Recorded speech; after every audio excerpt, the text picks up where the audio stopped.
You're listening to the Heart-Centered Service Podcast, a podcast to help freelancers create the lifestyle of their dreams while doing work that brings them purpose. I'm your host, Francesca Mamlin. And I'm your other host, Krista Aoki. Each week, we'll release new episodes with tips and personal stories for online service-based entrepreneurs. We hope you enjoy.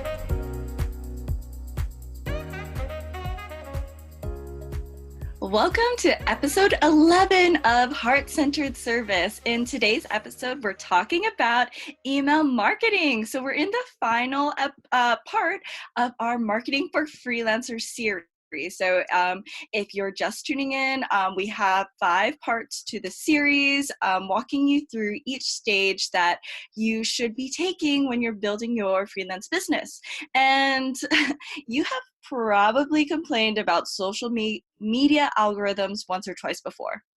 Well, the one advantage to growing an email list is that your subscribers can follow you from email platform to email platform. So it's just this fab way to present yourself as an authority to potential clients while you're also strengthening your relationship with your current clients. And that is why we are going to walk you through starting your email newsletter list and email marketing strategy today.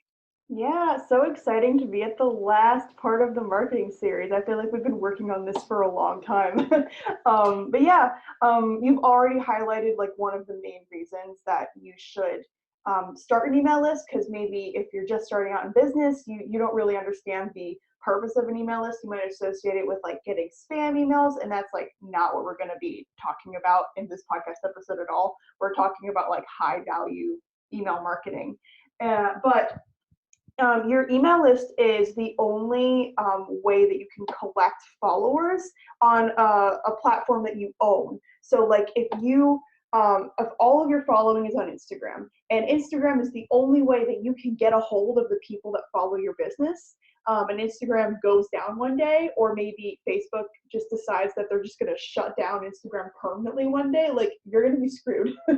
Whereas your email subscribers, you own those contacts. So like whatever happens to your email marketing platform, like whatever you do with your business in the future, you can take those subscribers with you always. And also this is like a group of warmer leads, which earlier in the series we talked about cold leads and warm leads. These are warmer leads that are allowing you into like a very intimate part of your life. Like letting somebody into your inbox is a big deal, especially in the world we live in today, where there's like spam emails like on on the high, and there's so it's a really good thing to do, which is why we're going to teach it today. So how do you get started with email marketing? You start by building one funnel, basically, or one sequence. And before you even get into the technicalities of it, there's a couple of things that you have to establish. You have to establish like who your dream client is. That if you're already in part 5 of the marketing series, like you're already clear on that. So then once you get your dream client, and then you establish what is the dream client's current reality. Like where are they right now? How aware are they of your industry and what you can do for them? Like what do they know about your industry? What do they need from you? What problems are they experiencing? And then you establish what their desired result is. What is the desired result that you bring to that client? So you've got a point A, which is the current reality. You've got a point B, which is the desired result. And then you outline all of the steps that the dream client has to take to get from point A to point B. That's funny because I'm thinking of the first time we ever hosted a webinar together. We literally taught this. I'm getting nostalgic right now. I love it. Yay. So once you have those steps outlined, then you are going to create an offer for each one of those steps. So maybe we'll do an example of this in a second. Like maybe for the first step, you do like an informational blog post. And then you do a free download they exchange an email address for, that in the marketing world is called a lead magnet. And then maybe the rest of the customer journey, or the steps that they're going through, happens over the course of a welcome sequence. So which your welcome sequence is like a series of emails they get once they join your email list. So they would give their email address, download the lead magnet, and then they would receive a series of informational emails, and then maybe a sales pitch, depending on how your funnel is set up. So I just threw a bunch at you. Like, I just wanted to kind of like explain what a funnel was to anyone who's listening who doesn't know. So just like, yeah, picture exactly that, a funnel. It's large on the top, and it gets smaller as it goes to the bottom, right? And so the top of the funnel, that's where people are starting. That's where people are entering their relationship with you. And so this is also where the most people are, and that's where the funnel is the widest. So that's why this, I guess the symbol is used so often in marketing. So people will find you maybe on social media or via your blog.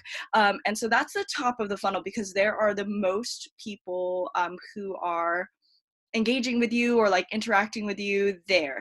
And then it gets smaller. So your lead magnet, something like your lead magnet would be the next level lower on your funnel. And so that's kind of like you narrowing who's interacting with you. And so with every stage, there's less and less people, which seems like kind of counterintuitive, because our natural instinct is to want to appeal to everyone. But actually, it's very good to be like narrowing who is going to eventually work their way to the bottom of the funnel and become a paying client, because you are doing so well at like answering their problems that that you are picking out people from the top of the funnel, or letting them go through this customer journey with you in order to like become this like dream client. So yeah. yeah, and like to think of it this way, like think about all the people that you follow on Instagram that like you like them, you like their brand, and you enjoy following them on Instagram, but you're likely to never really be their customer, right? So you're the kind of person who wouldn't take the next step in their funnel. And every business is like that. Like you're going to have your larger social media following, and then you're going to have people who are really serious about being in a relationship with your brand. And then you have like levels of people that are more and more serious. And then you've got like your hot leads and your customers. There's just, it's just the way people fall. Like that's how, like, just like you have like your best friend and you have like your acquaintances and you have close friends. It's kind of the way life works. So. Yeah. So we're talking about how to use email marketing to bring people down this funnel. Yeah. And I think maybe the best thing we can do right now is like break down an example of like somebody using an email funnel in their freelancing business. So like, let's say somebody has a business and they're a Pinterest manager. So Krista, if somebody was a Pinterest manager, what do you think the dream client's current reality would be? Oh my gosh, it would totally be how to get more, well, it would probably be how to get more followers on Pinterest, because, or maybe even how to get started on Pinterest. So I would say, okay, so I would say like a good blog post to really entice people is to explain like, okay, this is how you set up Pinterest, or this is why Pinterest is important for you. And then, yeah, and then the next step would be to how to get more followers and more views and engagement on Pinterest. Okay, yeah. So if you're a Pinterest manager, the dream client's current reality would be like, I want to use this tool to bring leads into my business, but I don't know how to use it. I don't even know how to start, which would definitely describe me, which I would be somebody that could potentially be like a dream client for a Pinterest manager, because like I'm someone who produces a lot of content. And I haven't leveraged all of my possible ways of getting more audience to that content, right? So Krista just suggested like maybe a informational blog post about like the very bare minimum, like how to get started on Pinterest would be something that would pique my attention.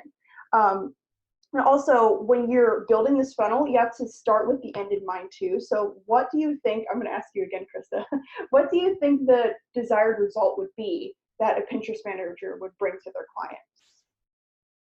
Yeah, so common things that I see for my own Pinterest management clients, their goals are either more traffic, well, always more traffic, and then also email subscribers. Okay, so cool. So the desired result would be increased traffic to a website or more email subscribers. And you probably want to pick like one specific thing that you're gonna like, focus on delivering to this person. But yeah, Yeah. so we've got an informational blog post. And then when you're thinking about the lead magnet, think about building off of what they might learn from that blog post, and think about the next step that needs to be taken in order for them to like be ready to make the investment in your business, like they're taking another step towards your brand. So what do you think, because I keep asking you, Krista, because you have like experience managing Pinterest, like what would a lead magnet be that could get a like a potential Pinterest management client like to download it? Yeah, so I have several ideas. One I think would be like kind of like a so I'm big on spreadsheets, guys. I don't know if you know. Plus I just made I just made a bunch of spreadsheets yesterday for my Pinterest management clients. So I'm also really big on efficiency, and I think that you should use the resources that you use as lead magnets. So one thing that I would recommend is, as a Pinterest management person, sorry. One thing I would recommend as a Pinterest manager is having a lead magnet to solve the problem of getting traffic, maybe that explains group boards, or a spreadsheet of your recommended group boards, or a spreadsheet of like how you track personal Pinterest boards, or how you track the data of Pinterest boards. So basically like but I think also to rewind, I think lead magnet should also create like a quick win. So I think one of the best resources for Pinterest manager to give is either like an SEO keyword audit, or like a little tutorial Pinterest cheat sheet, or Pinterest group board cheat sheet. Am I giving too many options? I'm just like so No, I like inspired it. by Pinterest. Like, it's even if somebody isn't a Pinterest manager, like they could kind of like take these examples and sort of like figure out how they can apply that to what they do specifically. So I like the ideas. Yeah, I think it's really important to look at kind of what resources you use, and how your resources that you're using can help people who aren't your clients as well, because people might not be ready to hire you immediately, but if they're using your resource, they're like impressed and may be ready to either hire you in the future or recommend you to someone who they are confident would be like a fab relationship. Yeah, the lead magnet is, as a service provider, like this is your opportunity to shine. Really, like don't hold back. Like don't worry, like, oh, if I give too much, like maybe they won't hire me. Don't worry about that. Really show them what you know and really try to help them. Because then if they get something out of your free offer, they're gonna you're gonna get their attention, and then you have their email address now. So then you're gonna start sending them a welcome sequence, which is basically like a series of emails where you tell your story, give them some more, like it teach them more things, like high value emails that allow them to the prospect, the dream customer, to get to know you better and then learn more from you, continue to learn from you, and then that just warms them up until maybe they'll be ready to buy from you or hire you at the end of the email sequence. Or like maybe in the future if you like continue to send them a newsletter and stuff. But yeah, so an important point to make, the reason you do a welcome sequence is because your subscribers are the most active right in the beginning. So the very beginning, right after they subscribe to your list, this is when you have their attention. So this is when you Yeah. really want to put it all on the table. And I think the kind of businesses we run, service-based businesses, we're attracting people who are serious about hiring us, because they're people that are looking for the solutions we provide, and they're business owners usually, in most cases, so they're ready to invest in something in their business. Yeah. Like you said, Fran, the welcome sequence has typically have the highest open rate. So it's not really something you should skip. You should be writing the welcome sequence to show, like, flex a little bit, show what you know, introduce yourself, and start to connect with your dream clients. And so actually because I knew we were talking about email marketing today, I actually referenced this guest post that someone wrote on for Reroute Lifestyle, Sammy from Well and Wealthy, and I noticed that she had like tips on what to include in your welcome sequence, like 10 emails. So I'm going to link that guest post in the show notes because it's seriously such a wealth of information, and I've referred to it over and over again while I've written welcome sequences the past 2 years. So I totally recommend checking out Sammy's post. And welcome sequences are really effective, and I've actually promoted affiliate links at the end of my welcome sequences before, and I've seen success with this. So this is also a potential opportunity for you to promote your affiliates, and it's up to you, because some people do think that it ruins customer trust, but I don't think that it always does. Like, I promote the same affiliates, whether it's in my newsletter, in my blog, on this podcast, because I trust and believe in the affiliates that I work with, and I'm super knowledgeable about them. I can have conversations about them, and you should be promoting affiliates the same way. We actually have an episode about affiliate marketing for freelancers, so check that out. We'll link it in the show notes. I think it's like episode 5 or something like that. So yeah. Yeah, Krista is such a wizard with affiliate marketing. You'll see if you listen to that episode. And I love how you find an opportunity to like pop an affiliate into like everything. You're like, oh, we should put it here. We should put it here. It's really cool. And I mean, like, again, like we say this in the episode, we always say this, like, affiliate marketing it's not slimy. Like, it's you promoting something that you really believe in. And it's a great way for you to get kickback on something that people would otherwise, they'd be paying for it anyway. It's no cost to them. No additional cost to them. Like, they're buying a program that they need anyway.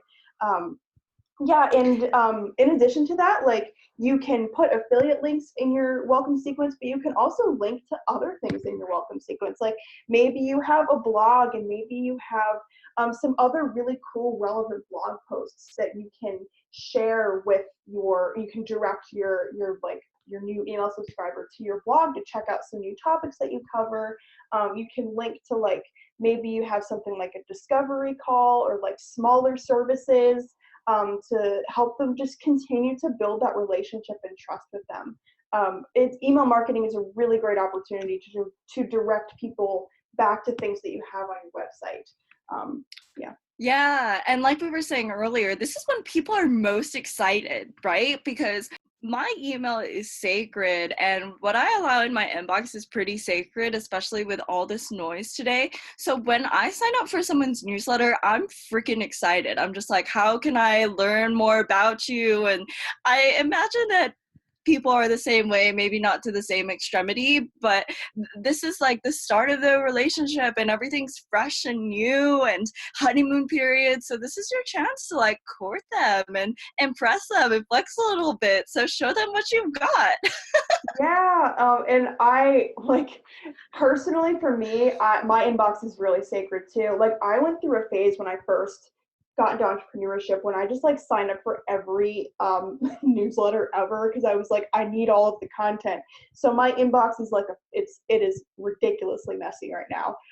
So when I sign up for a newsletter nowadays, it's because I am dead serious about reading those emails. Which, it's like, you can almost take that to your advantage. Like, there's so much content out there. There's so much noise out there. So when people are signing up to your email list, like, they really are serious about having you in their inbox. There's nobody that's like, oh, I'm going to give this person my email address because I just like to have like a few more emails in my inbox that I'm not going to read. Like, that doesn't happen. Yeah, no, that's so true. Like, if I find myself deleting email after email, I'm just eventually unsubscribed. So this is also a chance to say, like, put thought into your email subject lines, like, get that curiosity, and then make the email engaging. Like, add gifts to your emails and bring a little personality into your emails.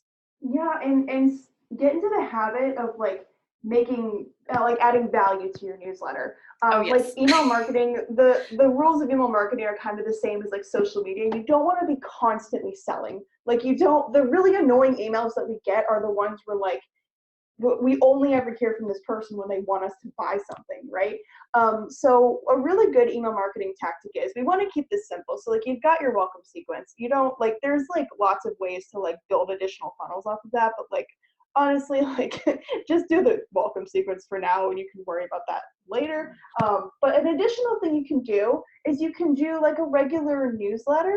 And this way people are in the habit of reading your emails. Like maybe you send out a newsletter, like she did at Her Way podcast, which is a really awesome podcast for business owners.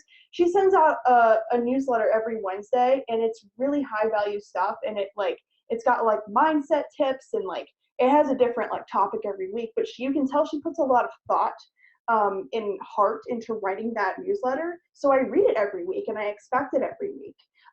So you want to create something like that. It's just like a blog, or it's just like social media. Like you want your content to be worth your audience's time, so that they trust you. And so you are just like, instead of just contributing to the noise and trying to get more money, like you're actually out there trying to help people. Yeah, that's such a good point, to be adding value, because then if you're adding value and you're giving advice to people every week or every other week, then they look forward to getting that email in their inbox. Like, ooh, what am I going to learn this week? How am I going to improve myself? I definitely have people who I receive newsletters from who are just value bombing, and I love getting their emails. Like it's never a burden. And if they're selling something and I'm not interested in it, then I'll just wait until the sell period is over. Making sure to focus on value with your newsletter is really important, because on the flip side, there are people who they start entering launch mode, and I just get so tired of them and I don't see the value from their newsletter, so I just unsubscribe. So I think this is all just anecdotal, but I think it's really important to put thought into what you're putting out and the long-term relationship that you're building with your newsletter subscribers. Yeah, I think that's a really good point, because you and I, Krista, we're business owners, and we have been following other business owners and like subscribing to newsletters from other business owners and like trying to learn from them. And like, we're subscribed to newsletters because like we want the educational value of it.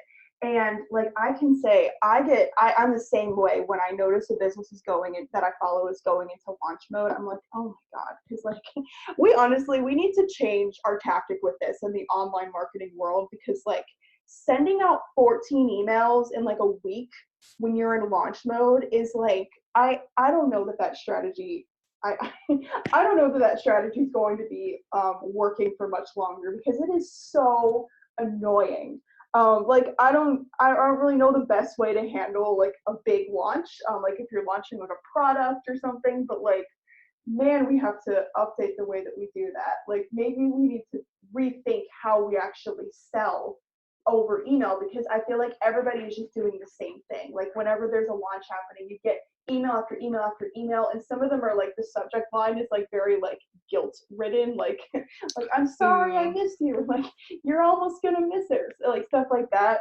So maybe this is like, you're listening and you're just getting your business started, or if you aren't just getting your business started, if you have a business, like what are some creative ways that you can approach selling over email marketing? I don't know that I have an answer for you right now, but if you can figure that out, you're going to be doing all of us a favor, and that might end up being very fruitful for you, because you're not going to lose. You're not going to go through the thing where you lose all of your like half your subscribers during a launch, and you're not going to be annoying people. So. Yeah. And as a freelancer too, depending on what services you're offering, you can just like have like like the value at the top, and then say, oh, PS, I have these slots open in August, and just like in that way. So then you have people hooked, they're learning about you, they know about you, and then, oh, this person is accepting applications for August, or trying to fill their calendar for October. And then even if someone isn't ready to work with you immediately, then like they'll have it in their head that you're available to work on these projects in the future. Yeah, I like that tactic a lot better because it's like, and I found this kind of works on me too. Like if you just plant a little seed, like by the way, I do this and I have some slots open. Like if somebody is really a fan and they're really serious about working with you, that's really all you're gonna have to say. You don't need like 15 emails or like a flashy sales page because I've been finding like over the couple of years that I've been doing this, like the people who are really serious about working with you, like they're just gonna want to work with you no matter what the copy says or no matter like how you structured your subject line. Like all it's really gonna take is like, oh, by the way, like I do this and I'm available to like take on clients. I'm available for this service, and people will be like, oh, like I would love to do that. That's worked on me a few times. Like I listened to some podcasts of like astrologers and they're like, by the way, I do these readings. And it's been enough a couple times for me to like literally go buy a reading from them. So Yeah, and that's real scarcity too. Like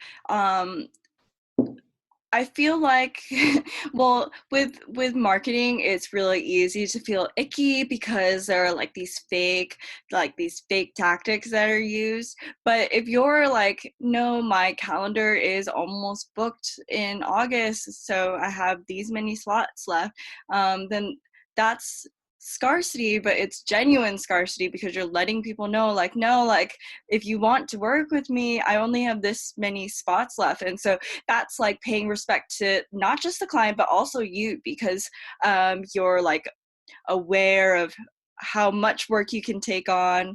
I'm talking to myself here because I don't know if you guys know, if you've listened to this podcast before, I have a problem with saying yes to everything.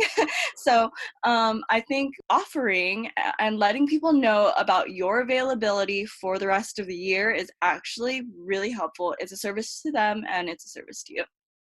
yeah, and that's one of the many ways that you can approach selling in a very heart-centered way. To plug the name of this podcast into that.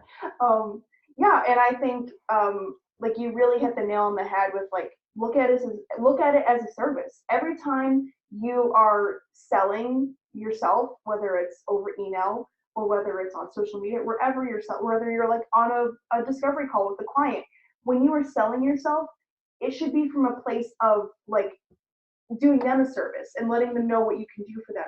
Like when the selling gets icky, it's when it's coming from a very self-serving perspective where you're like, oh, I want to like make this money and I want it, so I'm gonna like do all of these things and like put all this stuff out there so that I can like sell my stuff to people. No, Yeah. like that's when it gets spammy. Yeah. It's not spammy when it's like I'm doing them a service by letting them know that this is available.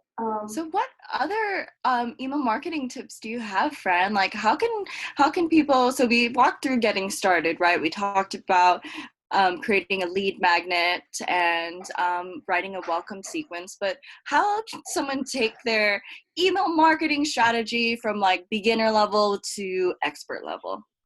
Yeah, so I guess I have to preface this by saying email marketing is a rabbit hole, so don't fall into the rabbit hole, but I'm just gonna like dip your toe into like the next level of email marketing. So you have your welcome sequence set up and like maybe you have a newsletter. What you wanna do next is you want to start tagging your subscribers, like start putting things in place. And you can do this in any email marketing platform you use. Like most of them are very intuitive, like ConvertKit, ActiveCampaign, MailChimp, they all have this feature. You can start putting tags into your like platform. So like, let's say like I have a couple of blog posts linked in my welcome sequence, and those blog posts are under a specific topic. I can create a tag around that topic, and then every time somebody clicks that link in my email, then they get hit with that tag. So when I look at my email marketing platform, I can be like, oh, so I have this many subscribers who are interested in this topic. So this really sets like a very strong foundation for you to be doing this long term in your business, because like let's say a few years down the road, you decide to scale your business by like adding a new service or like even creating a digital course. You can go into your you can like, and let's say it's around that topic, you can go into your email marketing platform, find your subscribers who are interested in that topic, and you can start like feeling out or like stirring up interest in that new product or service based on that tag. So I guess the next step, to put it very simply, would be start tracking the behavior of your subscribers, which just goes back to what we say in almost every episode. Like, start small, get a firm foundation in, and start tracking what people are doing. Start collecting data so that you can understand the people that you serve better. Yeah, so probably one thing you can do is get your notebook out, or you can use this website called Glue to draw this pyramid. But like, write out your customer journey and the different things that you want to know about them, or tag them, or like how you want to segment your list, and draw it out like on a sheet of paper or on glue.com. I think it's glue.com. But yeah, so draw out kind of like how you want to segment your list and track everyone, because it's hard to take that extra step to step away from your laptop and like visualize it. Like, how are you going to separate your subscribers? Like, what do you want to know about them, and what information is important for you to know about them? Mm-hmm. I love it. Yeah. I think that maybe everyone who's listening to this episode, if you don't have an email marketing strategy set up, a really good first step for you would be to take out a piece of paper and just start brainstorming. Like, start outlining that customer journey, just as Krista just said. Start like brainstorming what tags you might want to put in place. Just get it all out on paper. I like to write things out with my hands. Like, that's just like that's how I think. You can like do it in a Google Doc. However you brainstorm or take notes, it's perfect. But just start outlining the strategy that you're going to be using before you like implement. And if you're not ready to invest in email marketing yet, you can totally just get a free account on MailChimp. I know Krista and I are both very long time ConvertKit customers, so like they're really awesome. I've also used ActiveCampaign and I love their podcast. So if you're interested in like diving really deep in email marketing, like if you want the rabbit hole stuff, good luck first of all. And you might want to go to ActiveCampaign, their podcast. That might be the next place for you. So yeah, there's lots of places to go from here. So yeah. And then let's see. So we're segmenting the list, everyone's tagged, and then what would you say is another next step? You have to be thinking about, so I'm going to kind of steal a page from Haley Burkhart's workbook. She talks about how like you have you on one, like there's a river. You have you on one side of the river, and then you have your ideal customers on the other side of the river. And your marketing strategy is you building bridges across that river, right? And you want to keep in mind that like you really only need like one, maybe two bridges. So this is where email marketing can get a little bit hairy, because if you have like 8 million sequences set up and like all like that's when it gets crazy. So focus on getting like that one bridge built, and then maybe like do one additional sequence. Like maybe do like, we call it, so like there's the welcome sequence, which is like the very first thing they go through, and then like another sequence would be like a product sequence. Like maybe you have a separate sequence that like gets people warmed up to eventually buy something for you, and that's the intention of that particular sequence. So maybe the next step would be like start outlining a sales centered email sequence that you can like tag your subscribers who are who like maybe they like clicking on a blog post would indicate that they might be interested in this service, and get that one little branch off of your welcome sequence. And yeah, you can go from there. But again, like you don't want to build like 8 bridges across the river. You really only need 1 or 2. Otherwise, you're just going to confuse people. So yeah, totally. So we should be like only focusing on like 1 or 2 bridges to really close the gap. And that's why I really think you should be thinking about being really intentional about which services you're promoting and which journey you're taking your customers on. Like, focus on one first. Don't go too crazy. Fran, I see here that I think we both have written down, like, start with one lead magnet, start with one sequence, because like it's so easy to want to appeal to everyone, to want to serve everyone, to be like, oh, well, I can help someone with this and this and this and this. But take it from someone who has like 5 million half-written lead magnets in her Google Drive folder. Start with one. Just perfect one. Make one really great.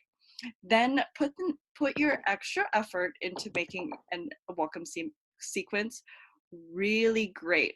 And if you're lost on where to go, I'm taking another tip from the guest post written by Sammy from Well and Wealthy on building engagement with your mailing list.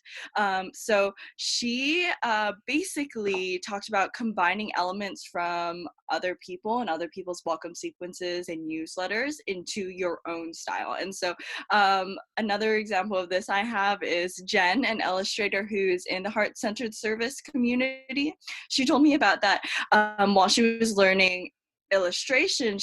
Was looking at different artistry styles of her favorite illustrators, and she picked what she liked about them to combine them into her own style. And you can do the same thing with your welcome sequence and with the newsletters you're already writing.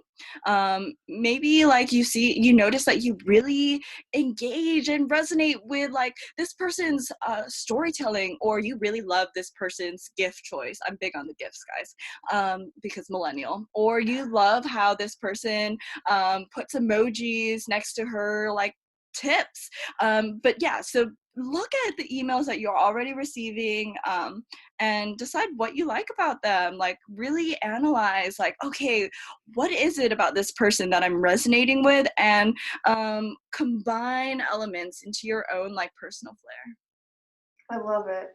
That's a really good tip to just like end on, so that you guys can implement the stuff from this episode. Oh, and I almost forgot, like, don't forget about our guide. I'm sure if you've gotten to this point in the series, like, you have the guide and you're working through it and stuff. So do the last part of the guide, and once you've gotten to the end of this, like, congratulations, you have finished our marketing series. Like, you should be really proud of yourself. Like, you just took a lot of really big steps to putting yourself out there online, and I'm proud of you. Woohoo! High five, everyone! Great job! And thanks for coming with us on this journey through marketing for freelancers. Yeah, it's been a lot of fun, and I'm actually really excited because before we started the series, we didn't really get a chance to do a lot of normal episodes, so I'm excited to just go back to doing some regular episodes. So look forward to that too. Yeah, me too. We have some really exciting topics lined up. One of my favorites that I'm looking forward to is mental health for freelancers, because like we were just talking about how we kind of both were struggling internally today, and so this is like my first work task of the day, is recording this episode. So yeah, I'm really excited for our future episodes. Yeah, it's gonna be awesome. So yeah, again, if you're not part of the community, then please join the community at heartcenteredservice.co/community. We go live there every Monday to talk about the most recent episode and answer questions you guys have. And yeah, hopefully we'll see you around there. Leave a rating, review on iTunes, all the stuff we normally ask you to do. Yes, we still have those requests. Yeah. So please don't forget to subscribe and leave us a review. We'd love to hear your feedback, whether it is posted in a review or in the DMs, so in our DMs. So yeah, thanks for listening, fam. Have a great week, everyone. Aloha.